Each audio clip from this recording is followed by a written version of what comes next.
오늘도 하나님의 은혜가 넘치기를 주님의 이름으로 축원합니다. 오늘 말씀은 예수님이 산상수훈 중에 하신 말씀입니다. 예수님이 계신 곳으로 많은 사람들이 몰려왔습니다.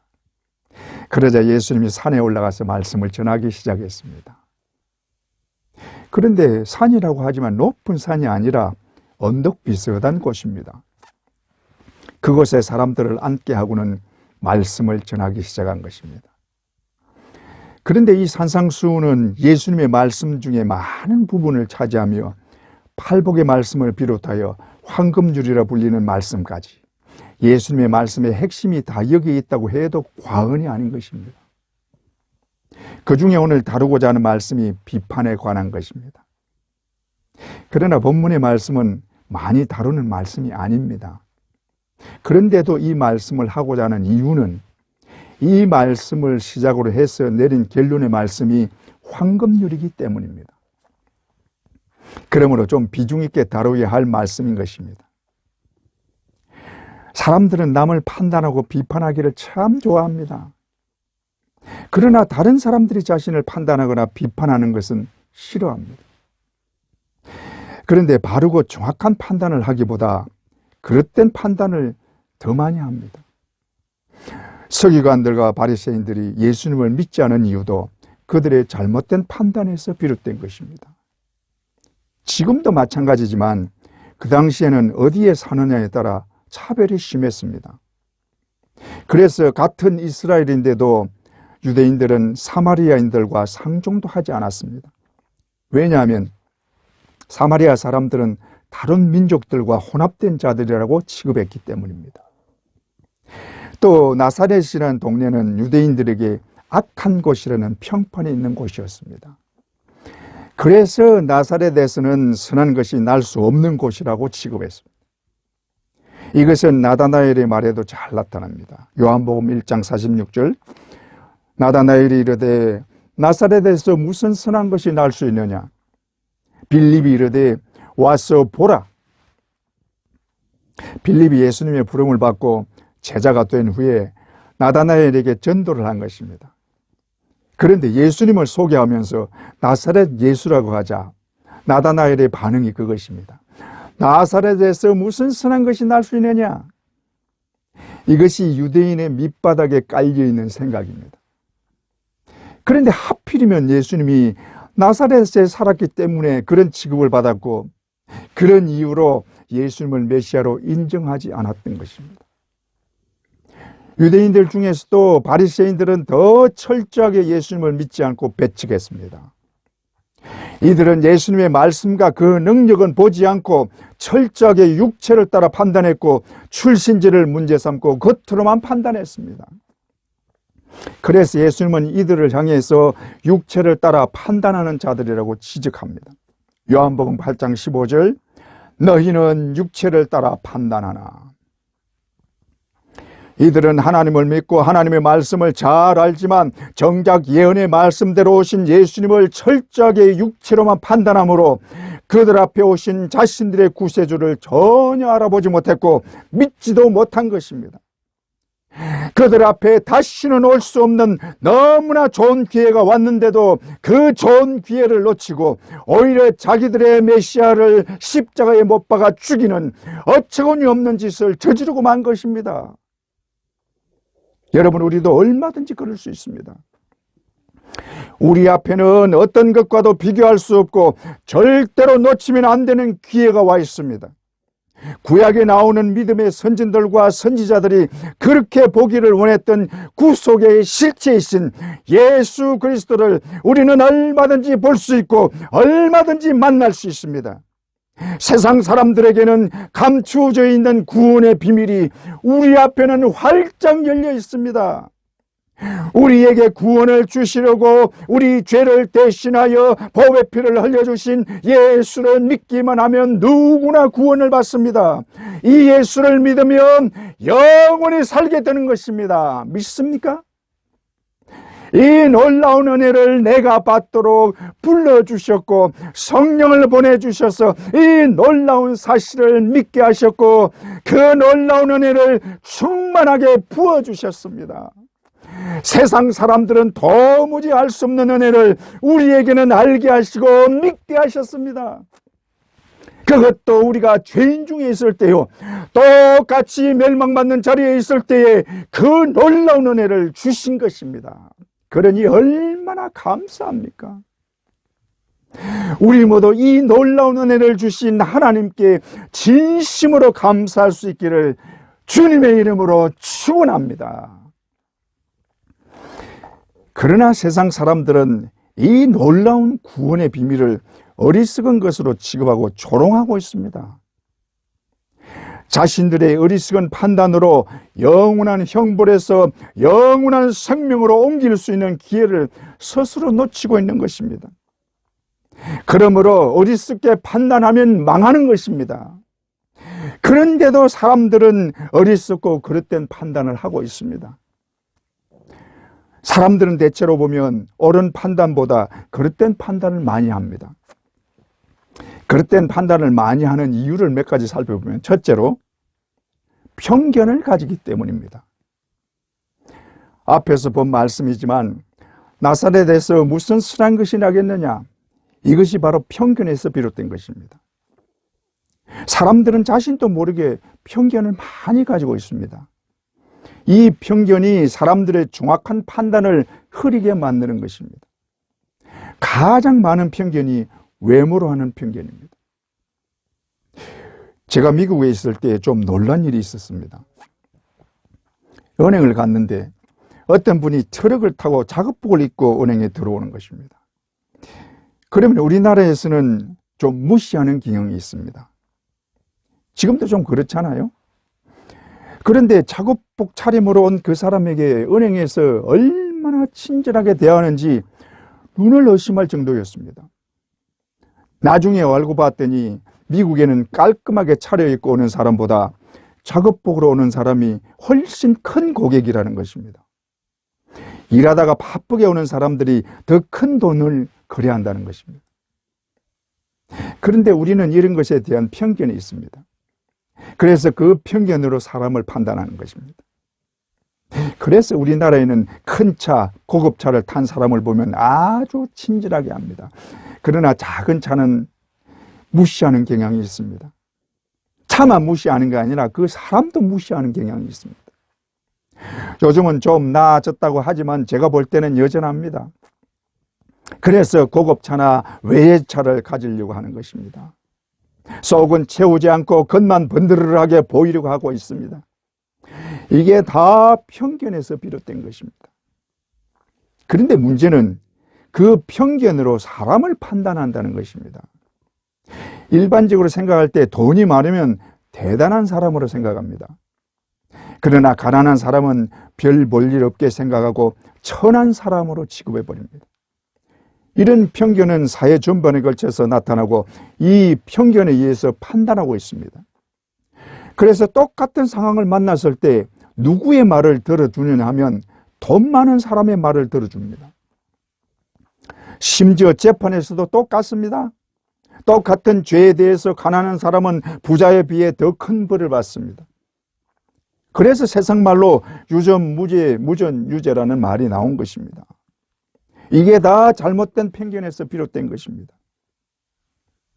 그런데 인류 역사상 아주 오래된 편견도 있습니다.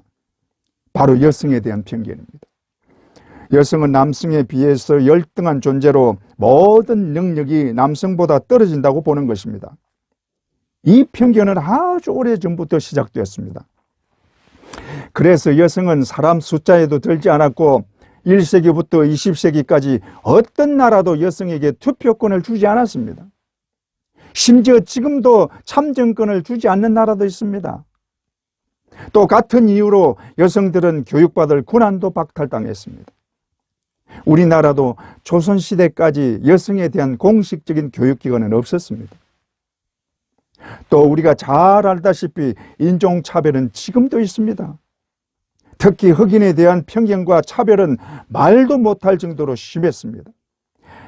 옛날에는 흑인들은 백인들이 사용하는 화장실을 같이 사용할 수도 없었습니다. 지금도 이런 차별과 편견은 깨지지 않습니다. 백인과 흑인이 싸우면 무조건 흑인부터 체포합니다. 또 지역에 대한 편견도 심합니다. 이것은 어느 나라나 똑같은 것 같아요. 우리나라도 지역에 대한 편견이 심한 편입니다. 서울과 지방으로 구분하고는 서울 출신과 지방 출신을 다르게 대우합니다. 서울 출신을 훨씬 더 잘 대우해 줍니다. 또 경상도와 전라도를 마치 서로 적재적 관계에 있는 것처럼 보는 것입니다. 그런데 이런 모든 편견이 겉모습에 의한 선입견으로 판단하는 것입니다. 속은 전혀 보지 못하고 눈에 보이는 겉모습으로 모든 것을 판단해 버리는 것입니다. 그런데 이런 편견이 얼마나 무서운가를 알아야 합니다. 요즘도 가끔 보면 감옥에서 평생을 살았는데 무죄라고 석방하는 경우가 간혹 있습니다. 무죄인데 평생을 감옥에서 억울하게 보내는 것입니다. 그러면 그 평생은 어디서 보상받습니까? 미국에서 있었던 일인데 존스라는 홈리스가 있었습니다. 존스는 구걸을 하면서 살았는데 어느 날 저녁에 두 아이를 데리고 치킨 가게를 들른 엄마가 골목길에서 반나체로 죽어 있었습니다. 그런데 경찰은 범인으로 근처에서 구걸하고 사는 존스를 지목하고는 잡아들였습니다. 그리고 재판관도 존스를 범인으로 판결하고 사형 선고를 내렸습니다. 존스는 자기 자신이 죽이지 않았다고 호소를 했지만 소용이 없었습니다. 그렇게 한참 시간이 지나 18년간 복역을 한 후에 DNA 검사를 요청했습니다.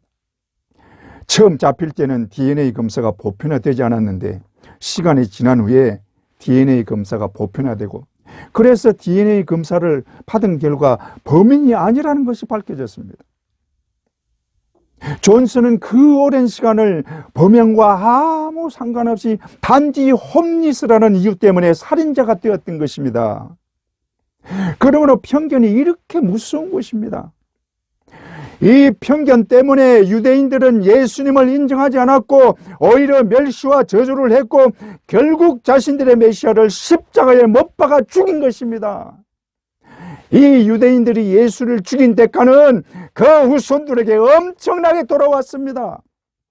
나라를 잃어버리고 세계 곳곳에 흩어져 곤욕을 당했고 히틀러에 의해 600만이나 되는 유대인들이 학살을 당했습니다. 이것이 다 편견에서 비롯된 것입니다. 그러므로 겉모습으로 편견을 가지는 어리석은 자가 되어서는 안 되는 것입니다. 특히 우리 믿는 사람들은 마음 중심을 볼 줄 알아야 하고 믿음의 눈으로 볼 줄 알아야 하는 것입니다. 우리 모두 잘못된 편견으로 잘못된 판단을 하지 않기를 주님의 이름으로 축원합니다. 둘째로 남의 잘못만 보기 때문입니다. 남을 비판하는 사람은 자신의 잘못은 생각하지 않고 남의 잘못만 보고 있습니다. 이것에 대해서 예수님이 신랄하게 말씀하십니다. 마태복음 7장 4절 보라 내 눈 속에 들보가 있는데 어찌하여 형제에게 말하기를 나로 내 눈 속에 있는 티를 빼게 하라 하겠느냐.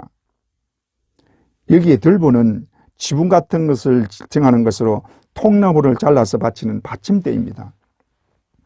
번역이 조금 어렵게 되어 있지만 자기 눈 속에 들보가 있는 사람이 남의 눈 속에 있는 티를 보고 그 티를 빼주겠다는 것입니다. 이 말씀을 조금 바꾸어 보면 자신은 엄청난 큰 돈을 훔쳐놓고 빵 하나 훔친 사람 보고 왜 빵을 훔치느냐 그것이 죄인 줄 모르느냐 하고 호통을 치는 것입니다. 요즘 우리 사회에 이런 사람들이 많이 있죠. 자신이 저지른 일은 다 발뺌하면서 그리고 또 거짓말하면서 오히려 다른 사람의 잘못은 덜 추워서 문제 삼고 있잖아요. 이게 다 자기 눈 속에 있는 들보는 보지 않기 때문입니다. 서로 본다고 해도 그것은 인정하지 않고 상대방 티만 보려고 하기 때문입니다. 그러나 주님은 분명히 말씀하십니다. 마태복음 7장 2절 너희가 판단하는 그 판단으로 너희가 판단을 받을 것이며 남을 판단하는 사람아 남을 판단하는 그 판단으로 자신이 판단받을 줄을 알지 못하느냐 이 어리석은 사람아 하는 말입니다. 또 바울은 이런 자에 대해서 하나님께 판단을 받을 각오를 하라고 말합니다. 로마서 2장 1절에 3절 그러므로 남을 판단하는 사람아 누구를 막론하고 내가 핑계하지 못할 것은 남을 판단하는 것으로 내가 너를 정죄함이니 판단하는 내가 같은 일을 행함이니라. 이런 일을 행하는 자에게 하나님의 심판이 진리대로 되는 줄 우리가 아노라. 이런 일을 행하는 자를 판단하고도 같은 일을 행하는 사람아 네가 하나님의 심판을 피할 줄로 생각하느냐. 자신이 판단한 그 판단대로 하나님께 심판을 받게 된다는 것입니다. 그러므로 남의 잘못을 보고 판단하기 전에 자신을 먼저 살펴야 하고 그런 잘못을 똑같이 하는 어리석은 자가 되지 말아야 하는 것입니다. 이것은 저나 여러분이나 믿는 모든 사람들도 똑같은 것입니다. 그러므로 남의 잘못이 보이면 먼저 나 자신부터 살필 줄 알아야 하고 만약에 나에게 그런 모습이 있다면 나부터 철저하게 회개해야 하는 것입니다. 무엇보다도 판단 자체를 하지 말아야 합니다. 예수님도 하지 않는 판단을 우리가 뭐라고 남을 판단할 수 있는 것입니까? 세상 사람들을 다 하시고 얼마든지 판단할 수 있는 예수님도 스스로 판단하지 않고 하나님께 맡겼습니다. 요한복음 8장 26절 내가 너희에게 대하여 말하고 판단할 것이 많으나 나를 보내시니가 참되심에 내가 그에게 들은 그것을 세상에 말하노라. 예수님은 얼마든지 판단할 수 있는 분이십니다.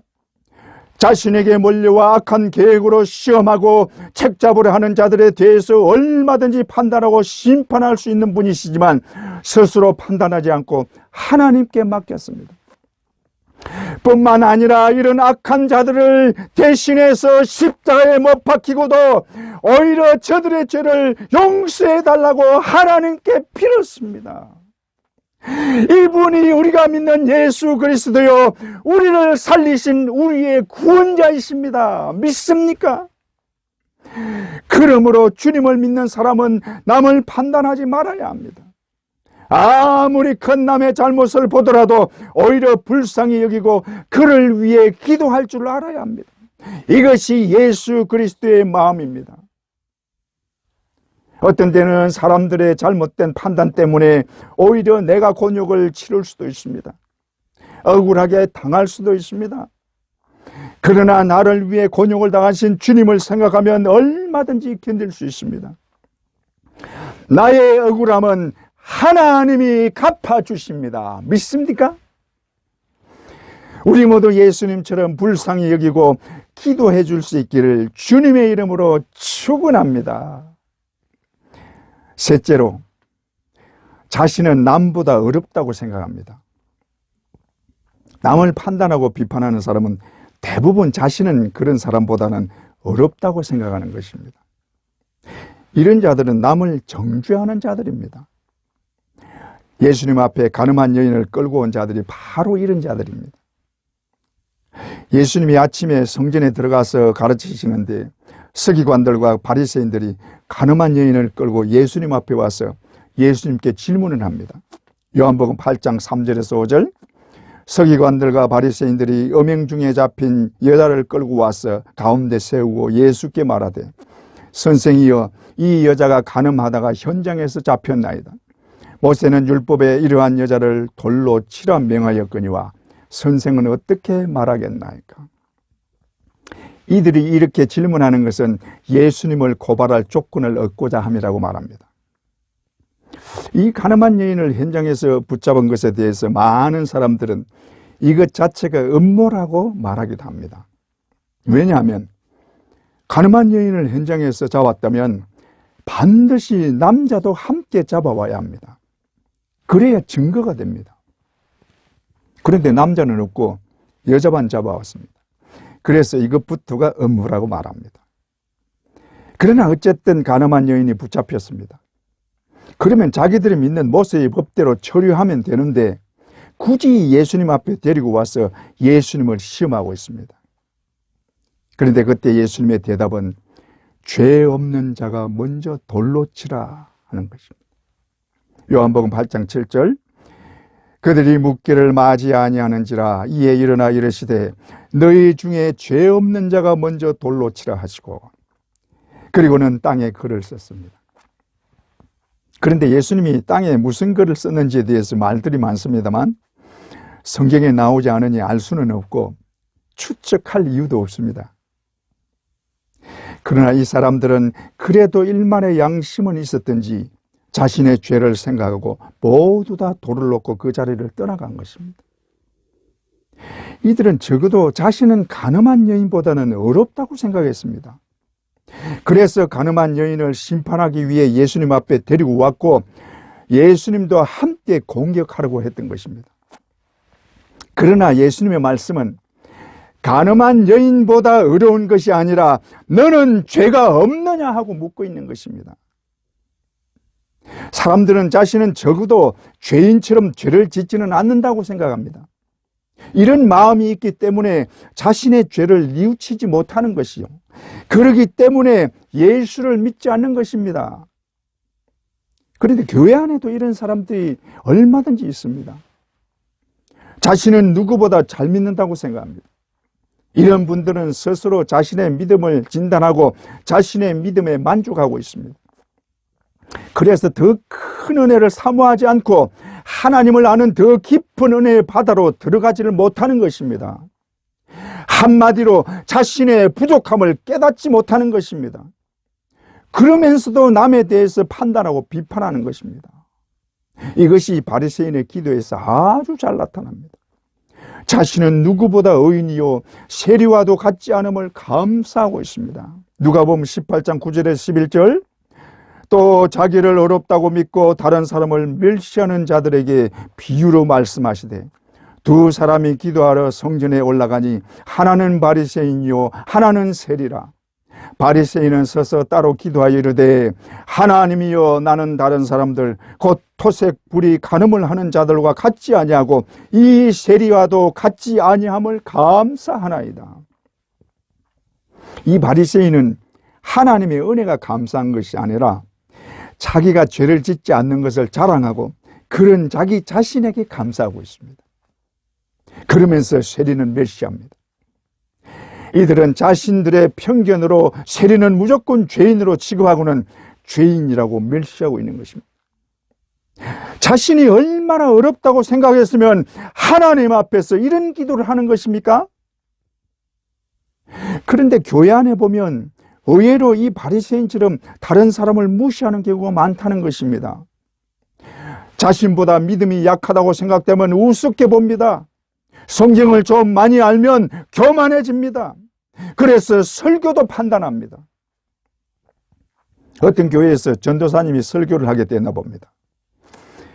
그런데 장로님이 대표 기도를 하면서 하는 기도가 아무것도 모르는 철부지 전도사가 설교를 합니다. 그렇게 기도를 하는 것입니다. 물론 하나님께 도와달라는 내용의 기도긴 합니다만 어리고 아직 경험이 많지 않다고 아무것도 모르는 철부지 전도사라고 하면 얼마나 무시하는 것입니까?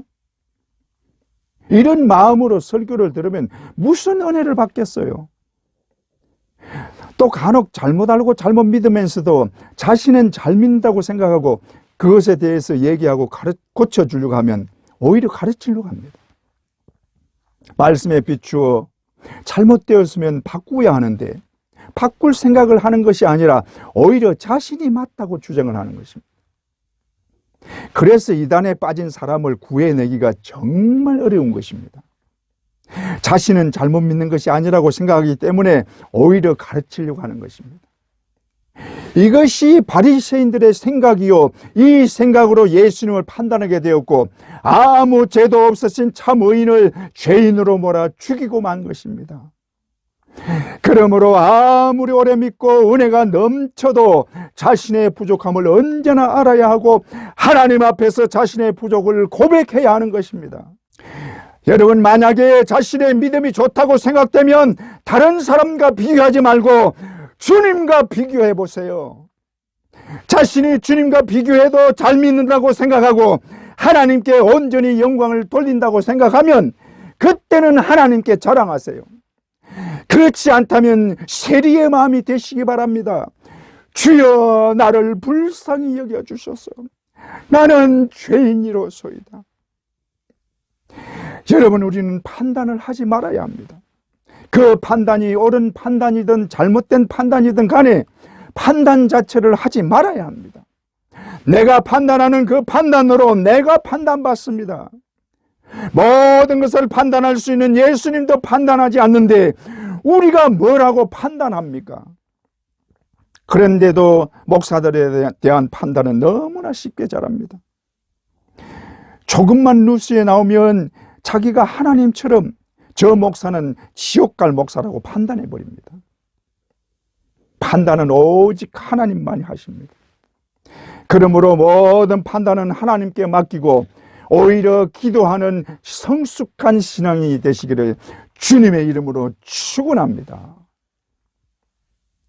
그런데 오늘 본문에서 주님이 하신 말씀에서 비판을 받지 않기 위해서 어떻게 하라고 말씀하시느냐?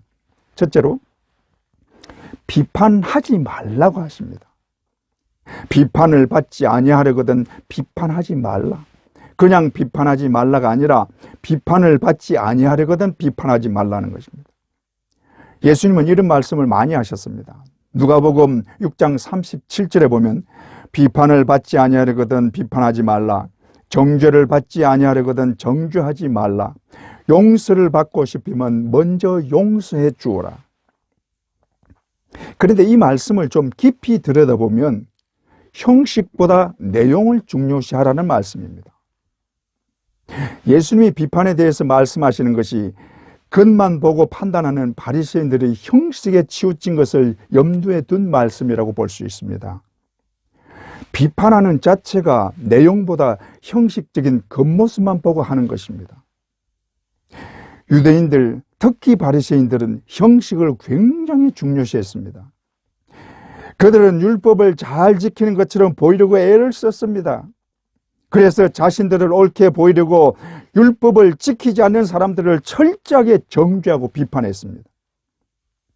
이들은 예수님이 안식일에 병을 고치고 귀신을 쫓아내는 것을 보고 안식일을 어겼다는 이유로 예수님을 죽이려고 했습니다.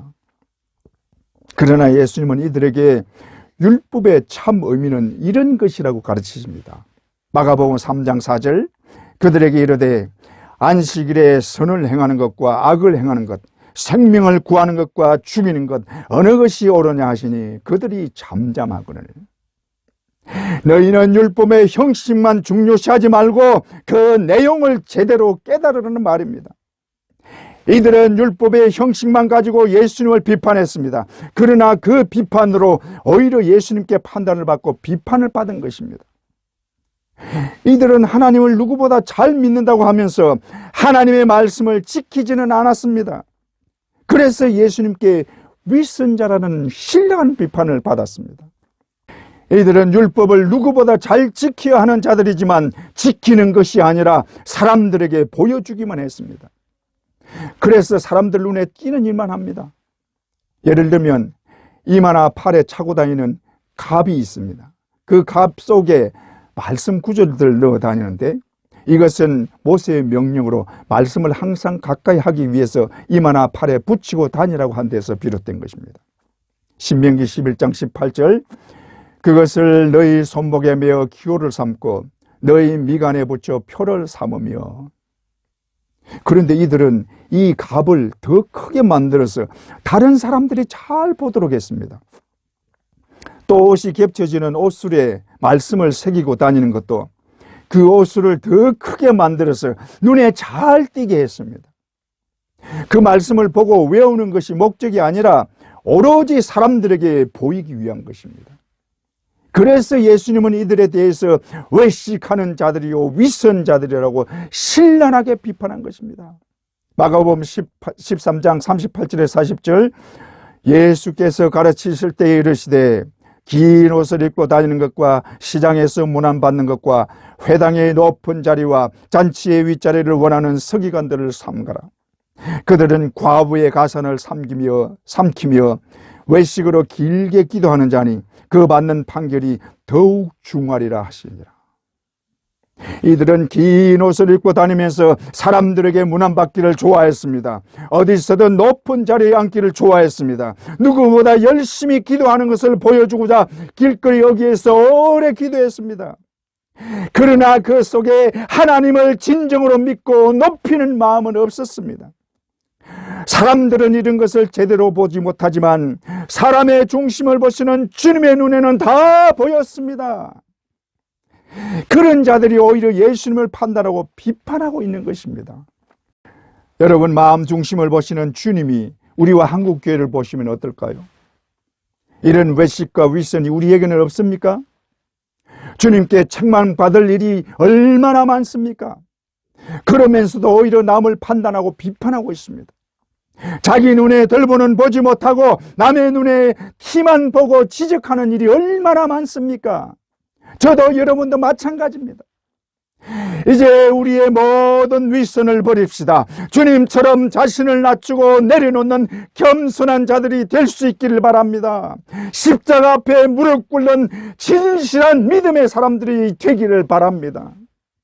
우리 모두 겸손히 주님을 섬기는 마음으로 비판하기보다 긍휼한 마음을 가질 수 있기를 주님의 이름으로 축원합니다. 둘째로, 헤아리지 말아야 합니다. 마태복음 7장 2절에 너희가 헤아리는 그 헤아림으로 너희가 헤아림을 받을 것이며, 헤아린다는 말은 메트론이라는 말인데 척도, 청량을 말합니다. 이 말은 평가한다는 말입니다. 사람들은 자신의 잘못에 대해서는 굉장히 관대합니다. 그러나 남의 잘못에 대해서는 조금 더 용서하지 않으려고 합니다. 그래서 비판을 받는 것입니다. 예수님의 말씀 중에 빚진 자에 대한 말씀이 있습니다. 마태복음 18장 23절에서 35절. 그러므로 천국은 그 종들과 결산하여 하던 어떤 임금과 같으니 결산할 때에 10,000달란트 빚진 자 하나를 데려오매 갚을 것이 없는지라. 26절. 그 종이 엎드려 절하며 이르되 내게 참으소서 다 갚으리이다 하거늘 그 종의 주인이 불쌍히 여겨 놓아보내며 그 빚을 탕감하여 주었더니 그 종이 나가서 자기에게 100데나리온 빚진 동료 한 사람을 만나 붙들어 목을 잡고 이르되 갚으라 하며 그 동료가 엎드려 간구하여 이르되 나에게 참으소서 갚으리다 하되 허락하지 아니하고 이에 가서 그가 빚을 갚도록 옥에 가두거늘. 32절. 이에 주인이 그를 불러다가 말하되 악한 종아 네가 빌기에 내가 네 빚을 전부 탕감하여 주었거늘 내가 너를 불쌍히 여김같이 너도 내 동료를 불쌍히 여김이 마땅하지 아니하냐 하고 주인이 노하여 그 빚을 다 갚도록 그를 옥졸들에게 넘기니라. 종이 진 빚이 1달란트가 아니라 10,000달란트입니다. 이것은 도저히 갚을 수 없는 빚이라는 말입니다. 우리 돈으로 환산하면 천문학적인 돈입니다. 이 말씀은 바로 우리를 향하신 말씀이라는 것을 알아야 합니다. 우리는 도저히 갚을 수 없는 죄악 속에 있었습니다. 그러나 예수 그리스도의 대속으로 그 모든 죄를 탕감해 주셨습니다. 여기에 비하면 우리가 용서해 주지 못할 잘못이나 죄는 없습니다. 그러나 우리는 100데나리온 빚진 사람을 헤아리고 마음대로 평가하면서 갚지 않는다고 용서해 주지 않습니다. 예수님의 말씀에 비추어 보면 그것이 얼마나 사악한 것입니까? 나는 영원히 저주받을 죄에서 그 모든 죄를 완전히 용서받고 풀려났습니다. 그런데도 조금의 죄를 지은 사람은 원수처럼 생각하고 용서해 주지 않고 있습니다. 이에 대해 예수님은 너희가 마음으로부터 형제를 용서하지 아니하면 하늘 아버지께서도 너희를 용서하지 아니하시리라 말씀하십니다. 그러므로 헤아리고 평가만 하면서 용서하지 않으면 자신도 용서받지 못한다는 것을 반드시 알아야 합니다. 용서하는 마음이 있는 사람은 남을 헤아리고 비판하고 정죄하지 않습니다.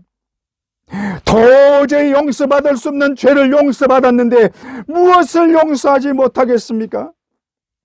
그러므로 남을 헤아리고 비판하지 말고 예수님의 마음처럼 용서하는 마음을 가지는 모두가 되기를 주님의 이름으로 축원합니다. 셋째로, 남을 배려하고 대접해야 합니다. 이 말씀은 예수님의 핵심적인 말씀입니다. 비판을 받지 않을 수 있는 가장 결론적인 말씀이 남을 대접하라는 말씀입니다.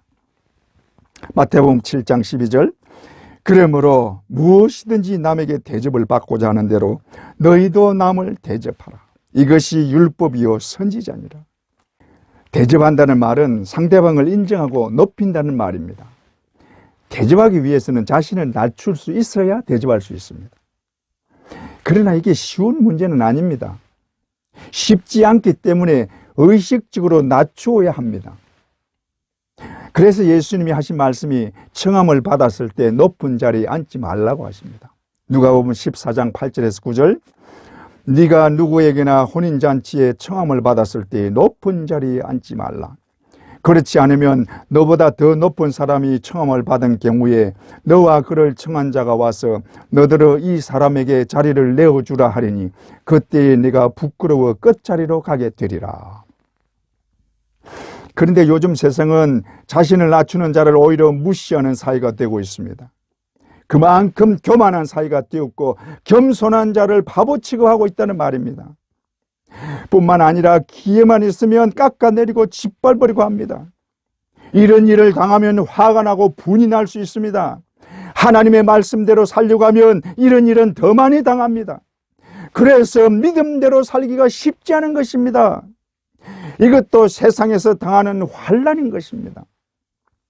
그러나 우리 믿는 사람들은 그런 것조차도 참을 수 있어야 합니다. 이렇게 말하면 반발심이 생길 수도 있습니다.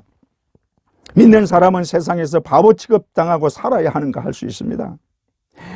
그러나 우리가 그렇게 살 때에 하나님이 다 아시고 내가 당한 그 이상으로 갚아주십니다. 원수 갚는 일은 하나님께 있습니다. 로마서 12장 19절, 내 사랑하는 자들아 너희가 친히 원수를 갚지 말고 하나님의 진노하심에 맡기라. 기록되었을 때 원수 갚는 일이 내게 있으니 내가 갚으리라 하고 주께서 말씀하시니라. 여러분, 우리는 하나님의 자녀입니다. 그러므로 하나님은 우리를 철저하게 살피시고 어떤 상황에서도 지켜주십니다. 믿습니까? 그러므로 비록 나에게 약하게 하는 사람이 있고 억울하게 하는 사람이 있을지라도 같이 대적하지 말고 하나님께 맡기라는 것입니다. 그러면 하나님이 내 억울함을 직접 갚아주십니다. 하나님은 살아계십니다. 그러므로 그의 자녀를 반드시 지켜주십니다. 믿습니까? 원수 갚는 일이 내게 있으니 내가 갚으리라. 할렐루야. 여러분, 남에게 대접을 받고 싶으십니까? 비판하지 말고 먼저 남을 대접하세요. 예수님은 만왕의 왕이시지만 왕으로 대접받고 찬양받으러 오신 것이 아닙니다. 마태복음 20장 28절, 인자가 온 것은 섬김을 받으려 함이 아니라 도리어 섬기려 하고 자기 목숨을 많은 사람의 대속물로 주려 함이니라.